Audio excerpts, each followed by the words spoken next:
to call it a budget king, it has to check off a lot of things, at least on my list, which it for the most part does. Overall, it's a pretty good value phone for what you get. Good build quality and many things I'll get into briefly. So I'm going to start off with the cons on this phone. Definitely the first con is the micro USB port on the bottom of it. I'm an advocate for quick charging, and that's like turtle charging for me. The device comes with just a standard like 1 amp brick, probably slower than that. If I hook it up to like I have like a 2.1 amp charger, like block thing, and that'll actually get it to charge relatively fast compared to what the charger comes with. But it is pretty slow either way. Also, that port comes into play when you want to transfer files. As you guys can tell, I like to record video, and I recorded my last video, which you guys should check out. It'll be somewhere around here, regarding an old computer.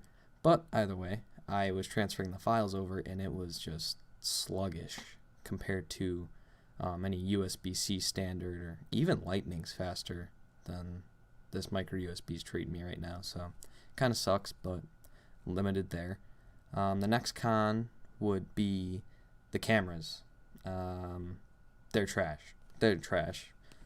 Now, obviously, something to keep in mind would be the price point you're looking at. I bought this phone for literally like $170. The phone is obviously a budget phone, so one thing they cheaped out on was definitely the cameras. It says that they're 13 megapixel. They can't. The main camera can take a nice picture if the lighting is right and you play with the focus a little bit, and you could always edit them to make them look better. Now, obviously I'm not gonna say the cameras are completely bad, but for just normal daily use, like I'm just a Snapchat kind of person. I'm not a pro photographer. I'm not gonna sit there in Adobe Photoshop and make it look nice, but Snapchat is where the downfall really is of these cameras. Now, I've had budget Android phones, and I've had good Android phones. I've had iPhones. The worst Snapchat experience I ever have is a sub $200 Android phone. It's always trash, unless it was a flagship phone. This one by far is the worst experience. The front-facing camera actually isn't that bad. It'll take decent pictures. Like, I can take selfies, and taking pictures of what's in front of me is fine, but it doesn't focus, especially if it's dark. It's just a nightmare. Most of my pictures come out blurry because there's no stabilization. My hands are super shaky, so it's kind of one thing that kills it. The next con would be the vibrating motor. It's straight up buns. I'm just going to say that. It sounds cheap. It feels cheap. But, like I said, sub $200 phone. But it is something that's just kind of annoying. I'll leave the phone on the desk, and it sounds like death. That sounds like something broken, but that's the way it came out of the box. So, it's not obviously something big, but it's just, something you get used to when you have more high-end phones, especially like Apple phones. Their vibrating motors are pretty good. The one gripe I've had with newer phones is the dedicated assistant button, because I did have an S9 Plus, and the Bixby button was god awfully annoying.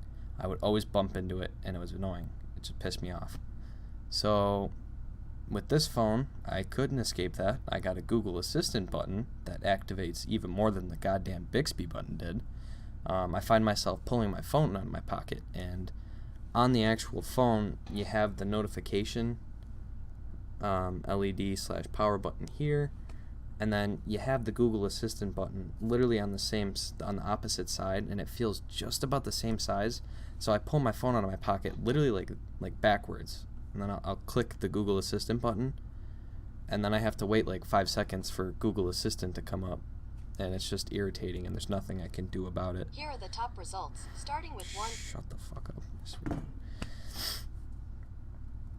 Alright, so obviously there's the list of cons, but honestly the pros of this phone outweigh the cons, for me at least. This is strictly for me. It might be different for some of you. The build quality. The build quality is great. It's made out of glass and plastic, which is kind of a weird combo, but it's more of a premium feel when you got the glass. Now, obviously, glass is susceptible to damage a lot worse than plastic is. Now, I've dropped the phone a lot because I'm a klutz, and sometimes I get angry. I don't throw it, but I'll just, toss it. And it hasn't taken any damage yet, except for the one time. I'm a klutz, and I had the phone in my hand. I was in the bathroom, and it was steamy, so the phone slipped right out of my hand and fell onto the counter.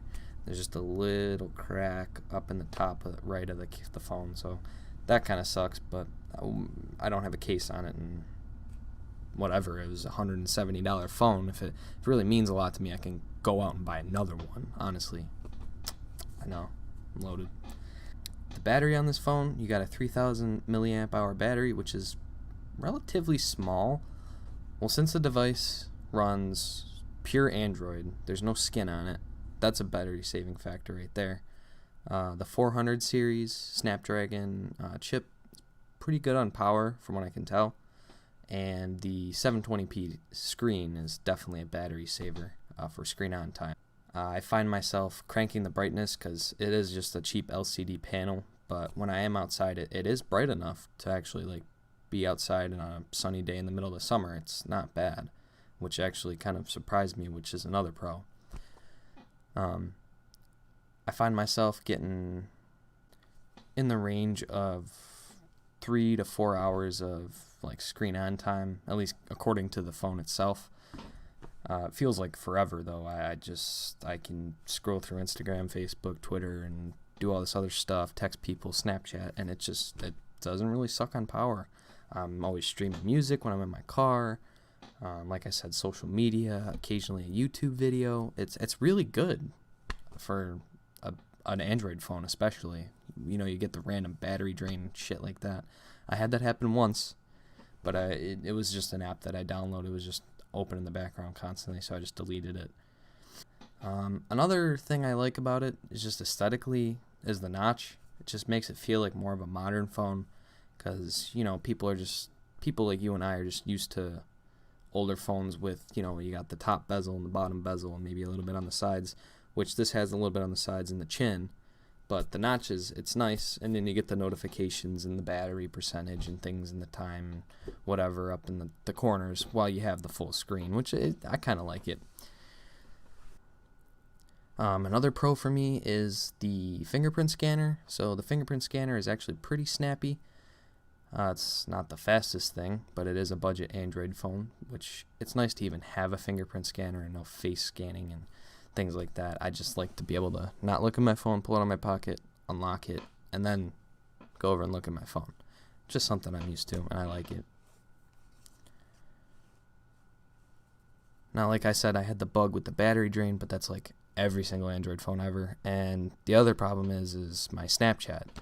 Now, for me, I basically use 3 apps, maybe 4 apps on my phone: the camera, the calling, the messaging, and Snapchat. Occasionally I'll use Instagram or some other social media, but the Snapchat is really where it just irks me, because I never have luck on a sub $200 phone. So every time I try and take a video, the video will record fine. It's displaying back to me. It's perfectly fine. It's not smooth because it's only 30 FPS, but it's recording. I'll let off, and it just stops. It freezes. And then I'll try and upload it just because maybe it's a glitch. No videos will upload off of this device. Doesn't matter if it's saved to camera roll, memories, anything. Cannot send a video. Do it through Instagram, Twitter. It's just Snapchat's just really not lucky. There's always a problem. Even on better Android phones, Snapchat performance can just be trash. On my S9, I would have a problem where it's just super low resolution. I couldn't tell you why. I just don't have the best of luck.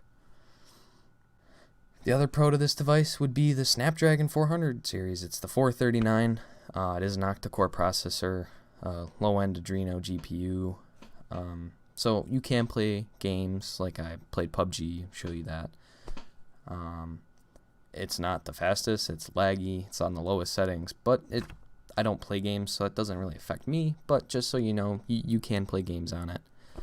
Overall performance is pretty good. It's a really snappy phone for sub $200 Android phone, especially with the basically stock Android. It's really smooth, and that's the one thing I really love about the device.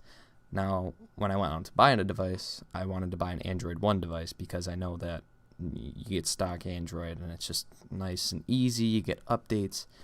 I've had so many Android phones, and it's just what you get's what you get, and you get a lot of glitches and crashing and crappy UIs, and yeah, I like stock Android the way it is. I did get it at a discount from where I worked, so I got it for $170, and then tax. But you know, they're in the range of $189 to $200, depending on where you are.